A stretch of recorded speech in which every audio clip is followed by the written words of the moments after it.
سورہ یوسف آیت نمبر 94۔ اعوذ باللہ من الشیطان الرجیم، بسم اللہ الرحمن الرحیم۔ ولما فصلت العیر قال ابوہم انی لأجد ریح یوسف لولا ان تفندون قالوا تاللہ انک لفی ضلالک القدیم۔ فلما أن جاء البشير ألقاه على وجهه فارتد بصيرا قال ألم أقل لكم إني أعلم من الله ما لا تعلمون قالوا يا أبانا استغفر لنا ذنوبنا إنا كنا خاطئين قال سوف أستغفر لكم ربي إنه هو الغفور الرحيم۔ فلما دخلوا على يوسف آوى إليه أبويه وقال ادخلوا مصر إن شاء الله آمنين ورفع أبويه على العرش وخروا له سجدا وقال يا أبت هذا تأويل رؤياي من قبل قد جعلها ربي حقا وقد أحسن بي إذ أخرجني من السجن وجاء بكم من البدو من بعد أن نزغ الشيطان بيني وبين إخوتي إن ربي لطيف لما يشاء إنه هو العليم الحكيم۔ صدق الله العظيم۔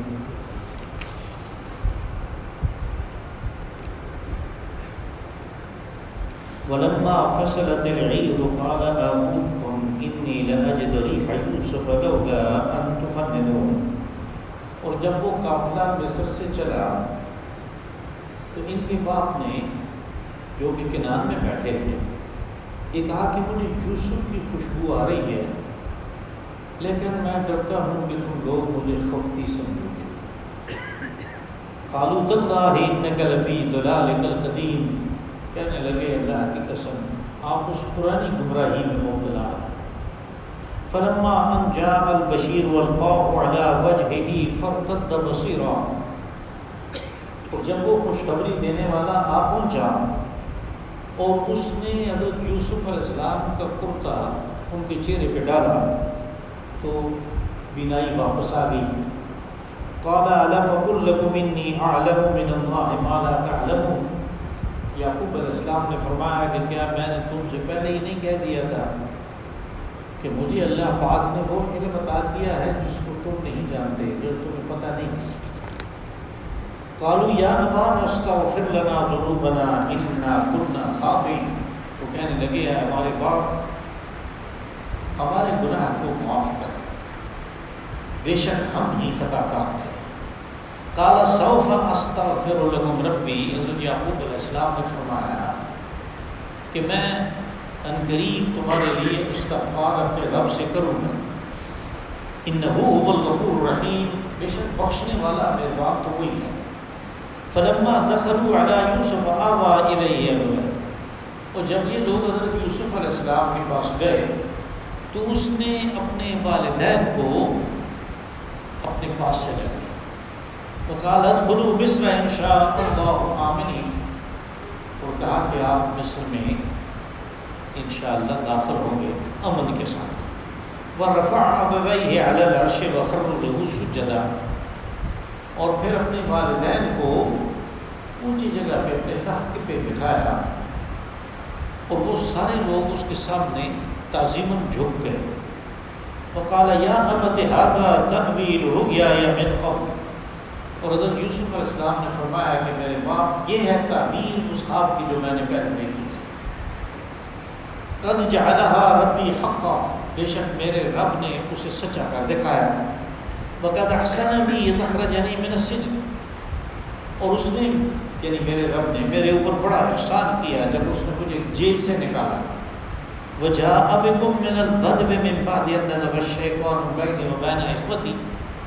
اور پھر دیہات سے آپ کو سب کو میرے پاس اکٹھا کیا، حالانکہ شیطان نے میرے اور میرے بھائیوں کے درمیان ایک مخاصمت ڈال دی تھی۔ ان ربی لطیف لما یشاء، بے شک میرا رب جو چاہتا ہے اس کو کرنے کے لیے سارے باریک راستے نکال لیتا ہے. انہ هو العلیم الحکیم، اس لیے کہ وہی ہے جو سب جانتا بھی ہے اور بڑی حکمت والا ہے. حضرت یوسف علیہ السلام کے واقعہ میں پچھلے درس میں یہ بات تھی کہ جب حضرت یوسف علیہ السلام نے اپنے بھائیوں کے سامنے اپنے یوسف ہونے کا اقرار کیا اور بنیامین کہا کہ یہ میرا بھائی ہے جس کو میں نے روک لیا تھا، تو پھر ساتھ میں ان لوگوں کو اپنا کرتا دیا تھا کہ یہ میرے والد کے چہرے پہ ڈالتے نا، اس کی روشنی واپس آ جائے گی اور آپ سارے لوگ یہاں پہ آ جائیں.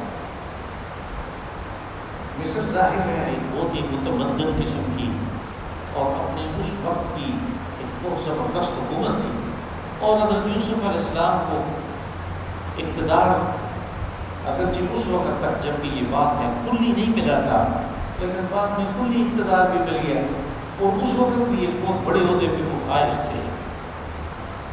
اور جب کہ خاندان کے لوگوں کی یہ حالت تھی کہ ہر سال انہیں صرف اپنے 2 وقت کی روٹی کے لیے مصر کا سفر کرنا پڑتا تھا اور اللہ وہاں سے لانا پڑتا تھا. ان لوگوں کی حالت پہ ترس کرتے ہوئے اور والدین کی جدائی جو کہ ایک لمبا عرصہ گزر گیا تھا،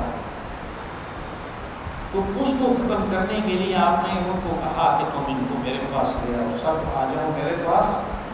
لیکن آپ دیکھیں انہوں نے یہ نہیں کہا کہ میرے والدین کو میرے پاس بھیجو، اس لیے کہ یہ ادب کے اور تہذیب کے خلاف ہے کہ آپ والد کو بلائیں گے تم ادھر آؤ. انہوں نے کہا سارے خاندان والے آ جاؤ، تو ظاہر ہے اس میں وہ بھی آ جائیں. تو پھر اس کے بعد جب وہ قافلہ وہاں سے چلا، فصلت العیر، فصل فصولاً کہتے ہیں کسی ایک جگہ سے دوسری جگہ کسی چیز کو، کسی قافلے کو، کسی آدمی کو لے جانے کے لیے. یہ لفظ پہلے بھی آیا جب طالوت اپنے لشکر کو لے کے نکلا، فلما فصل طالوت بالجنود، لے کے کسی جگہ سے نکلنا، کسی جگہ سے بھی چلنا. یہ اس لیے یہ لفظ استعمال کیا گیا کہ یہ پتہ چلے کہ وہ جو خوشبو آ رہی ہے وہ کہ یہ نہیں کہ وہ نزدیک پہنچ گئے تو آئی، جب وہاں سے وہ نکلے ہیں. فصلت العیر، عیر قافلے کو کہتے ہیں. یعقوب علیہ السلام کے بیٹوں کا قافلہ جب وہاں سے مصر سے نکلا تو قال ابوہم انی لاجد ریح یوسف لولا ان تفندون، تو ان کے باپ نے کہا باقی ان لوگوں کو جو ان کے پاس بیٹھے تھے وہاں پہ کہ اگر میں ایک بات کروں تو تم مجھے خبتی سمجھو گے. تنفید کہتے ہیں کسی سٹھیائے ہوئے آدمی کی بات کو نظر انداز کر دینا، اس لیے کہ یہ اس کو ویسی ہی باتیں کر رہا ہے، اس کو پتہ تو ہے کچھ نہیں، اس کو تنقید کہتے ہیں. تو یہاں انہوں نے اس بات کا خدشہ ظاہر کیا کہ مجھے تو خوشبو آ رہی ہے یوسف کی، لیکن اگر تم سے میں بات کرتا ہوں تو تم تو کہو گے کہ یہ سٹھیا گیا ہے، یہ خبتی ہو گیا ہے، تو اس لیے مجھے بارہ خوشبو آ.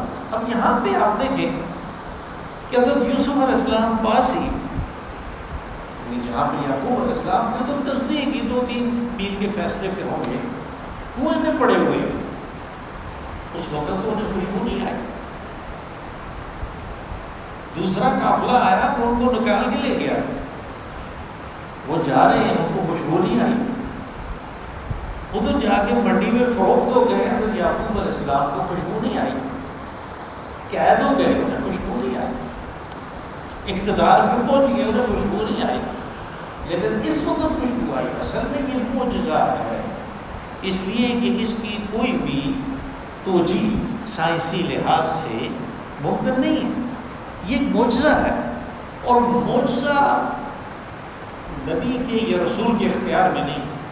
یہاں سے یہ بات واضح ہوتی ہے. آپ دیکھیں وہ نبی کے اختیار میں نہیں، وہ اللہ کا کام ہے. وہ جب چاہے وہ کرتا ہے. اس نے اس وقت نہیں چاہا کہ اس کو پتہ چلے یوسف کہاں ہے، اور وہ سارے زمانہ اتنے سال گزر گئے، اور جب اس نے چاہا تو یہ معجزہ رونما ہوا. اس نے کہا مجھے یوسف کی خوشبو آتی ہے. تو معجزہ کسی نبی کے، کسی رسول کے اختیار میں نہیں ہے، بلکہ یہ اللہ کا کام ہے. اور باقی انبیاء نے بھی اپنے لوگوں کو یہی بات بتائی گئی جو تم کہہ رہے ہو. یہ میرے اختیار میں نہیں ہے، یہ اللہ کا کام ہے۔ اکثر و بیشتر قوموں نے اپنے انبیاء سے کہا جس عذاب کا کہتے ہو وہ لے آؤ، کہا یہ ہمارے اختیار میں نہیں ہے۔ نبی صلی اللہ علیہ وسلم سے مکہ والوں نے کہا کہ یہاں سے چشمے نکالو، ہم پھر تمہاری رسالت کو اور نبوت کو مانیں گے، اور کچھ نہیں تو کم از کم ایک موتی کا محل تو اپنے لیے کھڑا کرو۔ ہمارے جیسے ایک سادے سے مکان میں رہتے پتہ چلے کہ یہ نبی ہے، یہ رسول ہے۔ آپ نے فرمایا یہ میرے اختیار میں نہیں، یہ اللہ کا کام ہے، جس کو جس حال میں رکھے جو چیز وہ کرنا چاہے وہ کر لے، جب وہ مناسب سمجھے گا وہ کر لے گا۔ تو حضرت یعقوب علیہ السلام کو بھی جس وقت اللہ نے چاہا تو خوشبو آئی، انہوں نے پھر بھی اس بات کا ڈر تھا، بیٹے تو سارے ادھر گئے ہوئے تھے، تو جو باقی لوگ تھے ان کی جو اولادیں تھیں، ان کی بیویاں تھیں وغیرہ، ان سے کہا کہ تم تو مجھے خبتی سمجھو گے۔ تو وہی بات ہوئی، قالوا تاللہ انک لفی ضلالک القدیم۔ وہ جو سننے والے تھے گھر والے بیٹھے ہوئے، وہ کہنے لگے اللہ کی قسم آپ اس پرانی گمراہی میں مبتلا ہیں، وہی یوسف یوسف جو کرتے رہے ساری عمر اب بھی کر رہے ہو، تو یہ تو پرانا ایک خبر ہے جس میں آپ مبتلا ہیں۔ فلما ان جاء البشیر والقاه على وجهه فرتد بصيرا، یہ جو لفظ ان ہے، فلما ان جاء البشیر، ان اس بات کو واضح کرتا ہے کہ یہاں پہ ایک فعل محذوف ہے، اس لیے کہ ان کو تو فعل کے بعد آنا چاہیے تھا، لیکن وہ فعل نہیں ہے۔ وہ فعل اصل میں کیا ہے جو میں نے ترجمہ میں بھی کھولا کہ جب وہ خوشخبری دینے والا آیا والی بات نہیں، جب وہ آیا تو اس نے آ کے اس خوشخبری دینے والے نے وہ کرتا جو حضرت یوسف علیہ السلام نے دیا تھا وہ ان کے چہرے پہ ڈالا، جیسے انہوں نے حکم کیا تھا کہ یہ لے جاؤ اور یہ ان کے چہرے پہ ڈالا۔ فرتد بصیرا، تو ان کی جو بینائی تھی وہ واپس آ گئی۔ اب یہاں پہ ہمیں تفسیروں میں مختلف توجیحات ملتی ہیں۔ ایک تو وہ ہے جو میں نے پہلے آپ کو بتایا کہ یہ جو کرتا ہے یہ تو حضرت ابراہیم علیہ السلام کو جبرائیل امین نے پہنایا اس وقت جب ان کو ننگا کر کے لباس اتار کے آگ میں پھینک رہے تھے، نمرود کے سمے، اس وقت جبرائیل امین جنت سے لائے اور ان کو پہنایا، اور پھر یہ کرتا حضرت اسحاق کے پاس آیا اور وہاں سے حضرت یعقوب کے پاس آیا۔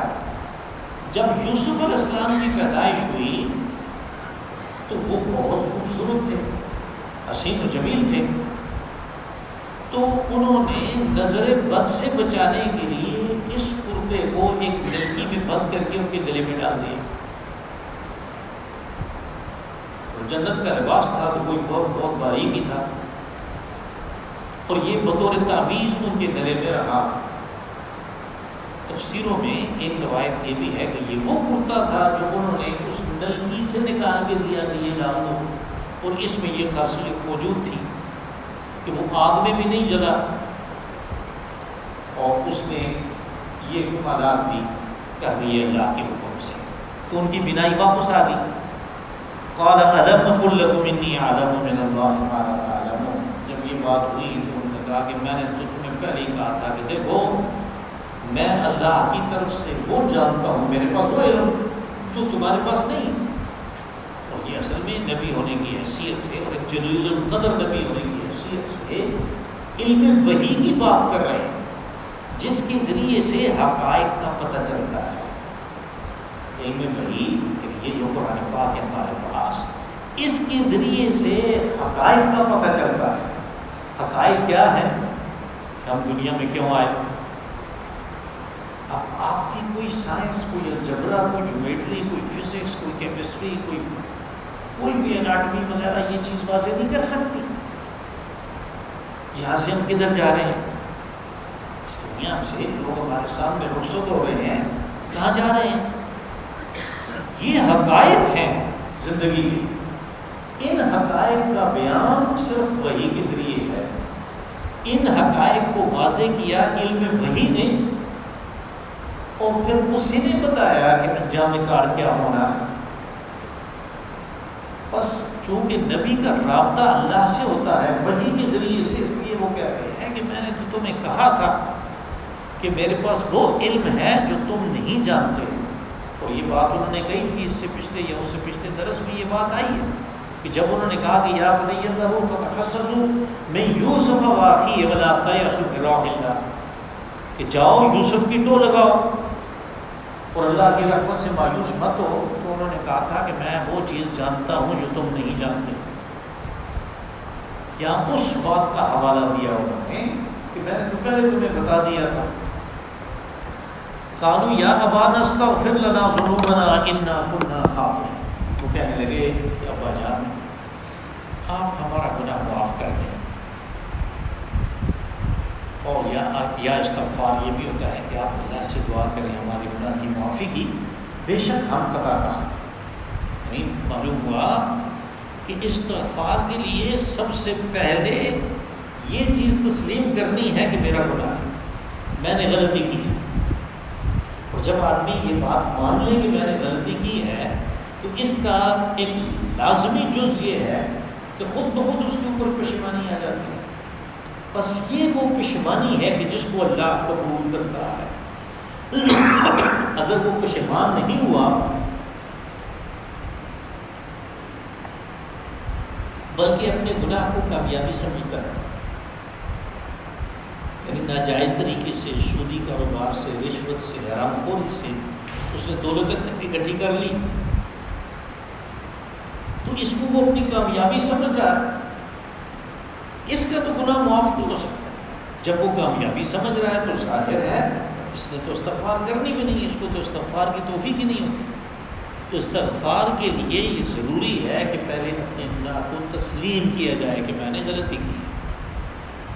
اس کے بعد اگلی آیت میں آپ دیکھیں گے کہا کہ سوف استغفر لکم ربی، حضرت یعقوب علیہ السلام نے فرمایا سوف مستقبل قریب کے لیے آتا ہے، کبھی پورا لفظ آتا ہے سوفا، کبھی یہ سوفا کا سین جو ہے مضارع کے ساتھ لگتا ہے اور وہ صوفہ کے معنی کو دیتا ہے، جیسے کلا سیعلمون ثم کلا سیعلمون، کہ تم جان لو گے عن قریب، پھر کہہ دیتا ہوں کہ عن قریب تم جان لو گے۔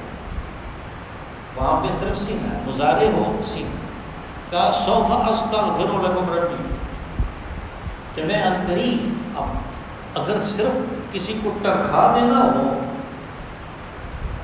تو وہ تو موقع پہ کہتے ہیں کہ اچھا ٹھیک ہے جاؤ تمہیں اللہ معاف کرے۔ انہوں نے بیٹوں سے یہ بات نہیں کی، انہوں نے بیٹوں سے کہا کہ میں قریب تمہارے لیے، یعنی جلد ہی میں تمہارے لیے استغفار کروں گا۔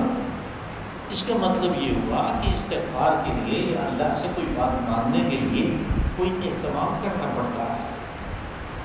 یہ نہیں کہ آپ کسی مجلس میں بیٹھے ہیں اور وہیں پہ آپ نے استغفار کر دیا، اور وہ اہتمام وقت کا تعین کرنا ہے اور طریقے کا تعین کرنا ہے، اور سب سے بہترین وقت دعا مانگنے کا وہ سحری کا وقت ہے۔ کہ حدیث رسول صلی اللہ علیہ وسلم میں یہ بات آئی کہ آخری تیسرے حصے رات میں اللہ پاک آسمان دنیا پہ نزول جلال فرماتے ہیں اور آواز لگتی ہے کہ حل من مستغفر فیغفر لہ، کہ ہے کوئی استغفار کرنے والا کہ میں اس کی استغفار کو قبول کروں، اس کے گناہ کو معاف کروں، ہے کوئی دعا کرنے والا کہ وہ مجھ سے مانگے اور میں اس کو دوں۔ تو ہمارے مفسرین نے کہا کہ حضرت یعقوب علیہ السلام نے فرمایا کہ سوف استغفر لکم ربی، میں اہتمام کر کے سحری کے وقت اپنے اللہ سے تمہارے لیے استغفار کروں گا، اور اس سے استغفار کروں گا اس لیے کہ وہ الغفور الرحیم، معاف کرنا تو اس کا کام ہے۔ اور جب آدمی استغفار کرتا ہے بڑے خلوص کے ساتھ، اہتمام کے ساتھ، وقت کا تعین کر کے، تو پھر وہ نہ صرف معاف کرتا ہے بلکہ اپنی طرف سے مزید عطا کرتا ہے۔ یہ غفور کے ساتھ رحیم اس بات کو ظاہر کرتا ہے کہ وہ تو رحم کرنے والا، وہ مزید عطا کرتا ہے۔ فلما دخلوا على يوسف آوى إليه أبويه وقال ادخلوا مصر إن شاء الله. اور جب یہ لوگ حضرت یوسف علیہ السلام کے فرمان کے مطابق سارے کے سارے چلے تو رات میں ہمیں یہ چیز ملتی ہے کہ حضرت یوسف علیہ السلام نے 200 اونٹوں کا ایک قافلہ بھیجا تھا ساتھ واپسی کے سفر کے لیے. اس لیے کہ جب سب خاندان والوں کو کہا کہ تم آ جاؤ تو ظاہر ہے اس میں عورتیں بھی ہیں بچے بھی ہیں, تو ان کو اتنے دور سفر کے لیے کسی پہ سوار کر کے لانا ہے. تو حضرت یوسف علیہ السلام نے 200 اونٹ اور ان کے اوپر سفر کے لیے ضروری سامان یہ ان لوگوں کے ساتھ بھیجا تھا. اور پھر یہاں پہ ہمارے محققین کے لیے ایک بہت دلچسپ چیز پیدا ہوئی, وہ یہ کہ وہ کتنے آدمی تھے جو ان کے ساتھ گئے. اس لیے پھر ان آدمیوں سے تعین ہوتا ہے حضرت موسیٰ علیہ السلام کے ساتھ جو لوگ مصر سے واپس گئے بنی اسرائیل کے, وہ کتنے تھے. یہ لوگ جو ہیں ان کے بارے میں 3 روایات ہیں. کہا کہ ان کی کل تعداد, اور یہ حضرت یعقوب علیہ السلام کے بیٹے, ان کی بیویاں, حضرت یعقوب علیہ السلام کی بیویاں اور ان کی اولادیں اور ان بیٹوں کی بیویاں جو ہیں وہ سب شامل ہیں. دوسری روایات یہ ہے کہ یہ 72 تھے اور ایک روایت میں یہ 92 تھے. یہ تطبیق اس طرح ہوتی ہے کہ جو باہر سے یعنی بنی اسرائیل نہیں تھی, دوسرے خاندانوں سے وہ عورتیں بیاہ کے لائے تھے,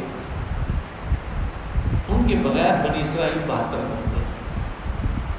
اور ان کو بھی شامل کر لیں, ان عورتوں کو, لڑکیوں کو, تو یہ 92 بن جاتا ہے. بہرحال 92 سے اوپر کسی روایت میں یہ تعداد نہیں ہے.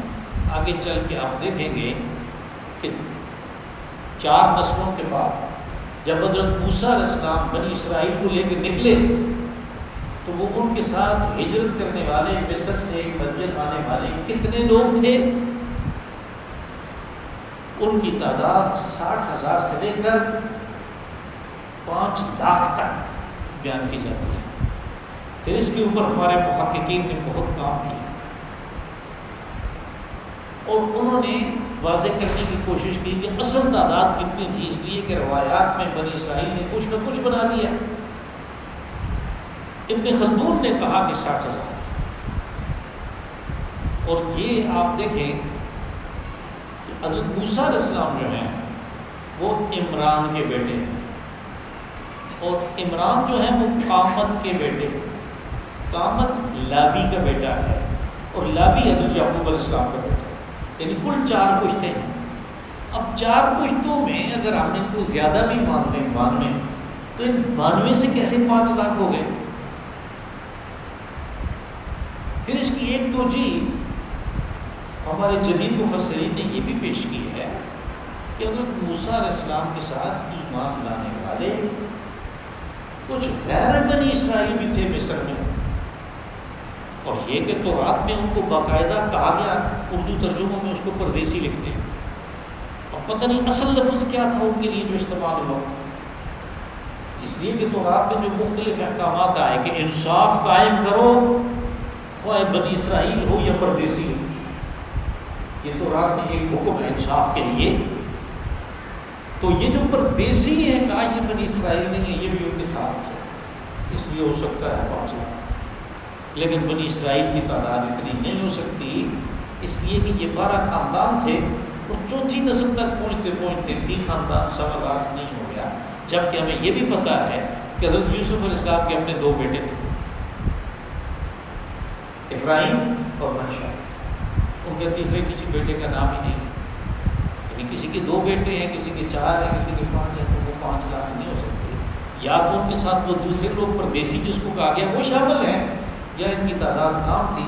اور یہ جو کم تعداد تھی یہ ابن خلدون نے باقاعدہ تحقیق کر کے متعین کیا کہ یہ 60,000 تھے. تو پھر حضرت یوسف علیہ السلام نے آوا الیہ ابویہ کہ اپنے والدین کو اپنے پاس جگہ دی. یہاں پہ ابویہ جب کہا تو اس میں والدین, والد اور والدہ دونوں آ جاتے ہیں. لیکن ہمیں اس بات کا پتہ ہے، اور یہ ایک مستقل روایت ہے بنی اسرائیل کی کہ حضرت یوسف علیہ السلام کی والدہ کا انتقال ہو گیا تھا بنیامین کی پیدائش پر. تو پھر ابویہ یعنی جو سوتیلی ماں تھی اس کو کہا گیا، اس لیے کہ ایک تو وہ سوتیلی ماں تھی، باپ کے نکاح میں تھی، اور دوسرا یہ کہ وہ ان کی خالہ بھی تھی. تو خالہ بھی ماں کی جگہ ہوتی ہے. جب رسول اللہ صلی اللہ علیہ وسلم کے سامنے یہ معاملہ پیش ہوا، حضرت حمزہ رضی اللہ عنہ شہید ہو گئے، تو ان کی ایک بیٹی تھی عمارہ، اور عمارہ کی والدہ وہ بھی فوت ہو گئی. اب یہ معاملہ کہ ہر ایک عمارہ کو لینا چاہتا ہے کہ میں اس کی پرورش کروں گا، تو نبی صلی اللہ علیہ وسلم نے اس کی جو خالہ تھی اس کے حوالے کیا، کہا کہ خالہ ماں کی جگہ ہے. تو اس حدیث کی روح سے بھی یہ بات واضح ہوئی کہ جب ابویہ کہا تو اس سے مراد ان کی سوتیلی ماں اور باپ ہے. وقالت ادخلوا مصر ان شاء اللہ آمنین، تو کہا کہ مصر میں آپ انشاءاللہ بڑے پرامن اور سیکیورٹی میں، آمنین امن، سیکیورٹی میں رہیں گے، کوئی آپ کو خطرہ نہیں ہے. اب یہ اس لیے کہا کہ ابھی وہ مصر میں داخل نہیں ہوئے، اور اسرائیلی روایت کے مطابق، تورات کی روایت کے مطابق حضرت یوسف علیہ السلام اس قافلے کے استقبال کے لیے اپنے بہت سارے لوگوں کے ساتھ باہر آئے شہر سے، اور انہوں نے ان کا زبردست استقبال کیا، اور پھر ایک پورے پروٹوکول کے ساتھ وہ ان کو لے گئے اپنے خاندان والوں کو. تو رات میں جیسے لکھا ہے کہ پھر اس دن وہاں پہ ایک جشن کا سامان تھا، ایک جشن برپا تھا کہ جو حاکم ہے اس کے خاندان والے، اس کے والدین اور باقی سارے اس کے خاندان والے پہنچ گئے. اور پھر حضرت یوسف علیہ السلام نے یہ خیال کرتے ہوئے کہ یہ جو قوم ہے مشرکین کی، ان کے اندر ان کا اختلاط نہ ہو جائے، اس لیے کہ پھر ان کے رسم و رواج ان میں بھی آ جائیں گے، جبکہ یہ انبیاء کی اولاد ہیں اور موحد ہیں، توحید پر قائم ہیں.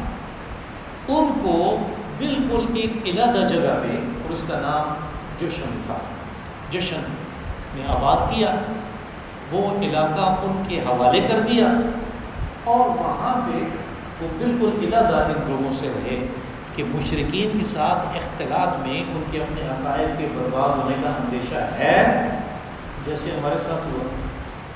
ہم 1000 سال تک ان مشرک ہندوؤں اور سکھوں کے ساتھ، اور دوسرے جو تھے یہاں پہ مذاہب، وہ سب مشرکین تھے، بدھ مت وغیرہ، ان کے ساتھ مل کے رہے. نتیجے کے طور پہ بعض چیزیں ان کی ہمارے اندر ایسے آ گئی کہ لوگوں نے اس کو اسلامی سمجھ لیا، حالانکہ ان کا اسلام کے ساتھ کوئی تعلق نہیں، کسی قسم کا کوئی تعلق نہیں، وہ مشرکین کی طرف سے آئی ہیں. ایسا کوئی اسلام نہیں ہے کہ جو ہمارے ہاں بعض چیزوں میں جیسے عرس کرتے ہیں، یہ کون سا اسلام ہے؟ رسول اللہ صلی اللہ علیہ وسلم کا عرس صحابہ کرام نے نہیں کیا، جو ان کے ایک اشارہ ابرو پہ اپنی جان قربان کرنے کے لیے تیار تھے، اور انہوں نے کی کر کے دکھایا، لیکن عرس نہیں منایا. یہ کہاں سے آ گیا اسلامی؟ اور اس کا آپ تذکرہ کریں کہ بھئی اس میں یہ غیر اسلامی ہے، لوگ مرنے مارنے پہ تیار ہو جاتے ہیں کہ یہ مانتا ہی نہیں. اللہ حاضر کیا سو شادی بیاہ میں، مرنے میں، جینے میں، سب چیزوں میں کچھ چیزیں ان کی ہمارے یہاں آ گئی ہیں، اور ہماری بھی کچھ ان کے ساتھ گئی ہیں، لیکن وہ ان کے لیے بالکل فضول ہیں. آپ دیکھ سکتے ہیں ان کے ماحول کو، اب تو ساری دنیا سامنے ہے. وَرَفَعَ أَبَوَيْهِ عَلَى الْعَرْشِ وَخَرُّوا لَهُ سُجَّدًا، کہا کہ پھر اپنے والدین کو اس نے اپنے تخت عرش، تخت حکومت اپنے ساتھ بٹھایا. وَخَرُّوا لَهُ سُجَّدًا، اور سب لوگ اس کے سامنے جھک گئے. یہاں پہ آپ یہ بات ایک دفعہ پھر نوٹ کر لیں کہ سجدہ جسے ہم کہتے ہیں نماز میں سجدہ، یہ اصطلاح ہے ایک.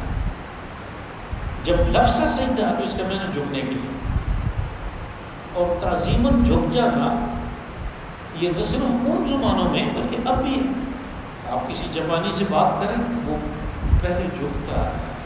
اس کو عربی میں سجدہ کہتے ہیں. ہم نے پہلے یہاں پہ یہ جو آیت ہے پہلے اس کو یہ مانا کہ یہ ماتھا ٹیکنے والا سجدہ ہے. اس کے بعد تعویلیں شروع کر دی کہ یہ کیوں کیا. ضرورت ہی نہیں ہے تعویلوں کی، کسی قسم کی تعویل کی ضرورت نہیں ہے. یہ جھکنے کا نام ہے. اور عربی زبان میں میں اپنی طرف سے نہیں کہہ رہا، عربی زبان میں جو ٹیکسالی زبان ہے اس میں جھکنے کے لیے یہ لفظ استعمال ہوتا ہے. ایک پرانا شاعر ہے زبان جاہلیت کا، اس نے کہا کہ ذا بلغ الصبی لدینا اذا بلغ الاطفال صبی لدینا تخر له کلا ساجدا، کہ جب ہمارے خاندان کا ایک بچہ دودھ پیتا بچہ دودھ چھوڑ دیتا ہے، یعنی چلنے پھرنے کے قابل ہو جاتا ہے، سبھی ہو جاتا ہے، تو دوسروں کے بڑے بڑے پہلوان اس کے سامنے جھک جاتے ہیں. اسی طرح حضرت عمر رضی اللہ عنہ نے حکم دیا اپنے ساتھ موجود لشکر کو، جب فلسطین فتح ہوا تو یروشلم انہوں نے چابی حوالے کی. آپ نے کہا جو لفظ استعمال کیا وہ سجدہ کا ہے کہ جھکے ہوئے اندر جائے، یعنی ہم فاتح ہیں، اکڑنے کی ضرورت نہیں. اور قرآن پاک میں یہ اور جگہ پہ بھی استعمال ہوا، یعنی یہ جو سجدہ ہے اس میں تو کوئی چل نہیں سکتا. تو قرآن پاک میں یہ لفظ استعمال ہوا کہ تم جھکتے ہوئے جاؤ. بنی اسرائیل کو حکم ہوا کہ جب شہر فتح کرو تو جھک کے جاؤ، اکڑ کے نہیں جانا. تو وہاں پہ بھی سجدے کا لفظ استعمال ہوا. تو اس لیے یہ تعظیماً جھکنا ہے، جیسے اب بھی جاپانی کرتے ہیں، چائنیز کرتے ہیں. آپ کسی سے بات کریں وہ جھک کے باقاعدہ اس کو. اور یہی لفظ استعمال ہوا انگریزی ترجموں میں. ترجمان یعنی جو تورات کے اولڈ ٹیسٹمنٹ کے انگریزی ترجمے اس میں آپ دیکھیں تو بو کا لفظ آتا ہے، اور بو جھکنے کو کہتے ہیں، سجدے کو نہیں کہتے.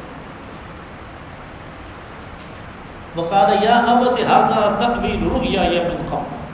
یہ جو ابت میں تا ہے یہ یا کا قائم مقام ہے، یعنی متکلم کے لیے میرے باپ ابھی استعمال ہوتا ہے. چونکہ وہ لفظ صوتی آہنگی اس کے لیے نہیں بنتی، اور عربی زبان میں تو یہ گنجائش موجود ہے، اس لیے اس یا کو تا سے تبدیل کر دیا. یا ابت اے میرے باپ. یہ ہے تعویل اس خواب کی جو پہلے دیکھا تھا. وہ پہلے رکوع میں جو بات آئی تھی کہ آگے میں اپنے ابا جان میں دیکھتا ہوں 11 ستارے، ایک سورج اور ایک چاند میرے سامنے سجدہ کر رہے ہیں، یعنی جھکے ہوئے ہیں. کیا اس کی یہ تعبیر ہے کہ سب تعظیماً 11 بھائی اور والدین میرے سامنے جھک گئے. اللہ نے اس کی تعبیر کر دکھایا. قد جعلها ربی حقا، اس خواب کو میرے رب نے سچا کر دکھایا. وقد احسن بی اذ اخرجنی من السجن. اب دیکھیں حضرت یوسف علیہ السلام کی سیرت کے کمالات اس آیت میں ظاہر ہوتے ہیں. یعنی انہوں نے وہ قصہ بیان کرنا نہیں شروع کیا کہ انہوں نے مجھے کنویں میں ڈال دیا، وہاں سے نکال کے غلاموں کی منڈی میں جا کے فروخت کر دیا، پھر میرے ساتھ اس عزیز مصر کے گھر میں کیا کیا واقعات ہوئے، پھر جیل میں کتنی تکالیف ہوئی. کچھ بھی نہیں، صرف اللہ کا شکر ادا کر رہے ہیں کہ میرے رب نے میرے ساتھ کمال احسان کیا. اس نے مجھے جیل سے نکالا. جیل میں کیوں گیا تھا؟ کوئی قصور نہیں، یہ بات نہیں تھی. آج اس نے احسان کیا، مجھے جیل سے نکالا. وجاء بكم من البدو، آپ سب لوگوں کو دیہات سے شہر میں ایک غیر متمدن علاقے سے جہاں ہر وقت خطرہ رہتا ہے کہ کوئی لوٹ مار کر دے گا، کوئی قتل کر دے گا، ایک متمدن حکومت میں آ گئے، شہر میں آ گئے. من بعد ان نزغ الشیطان بینی و بین اخوتی، حالانکہ شیطان نے میرے اور میرے بھائیوں کے درمیان پھوٹ تو ڈال دی تھی. جو بھائیوں نے غلط کام کیا اس کی نسبت شیطان کی طرف کی تاکہ یہ پشیمان نہ ہونے. یہ نہیں کہا کہ ان بھائیوں نے تو مجھے کوئی نہیں ڈال دیا،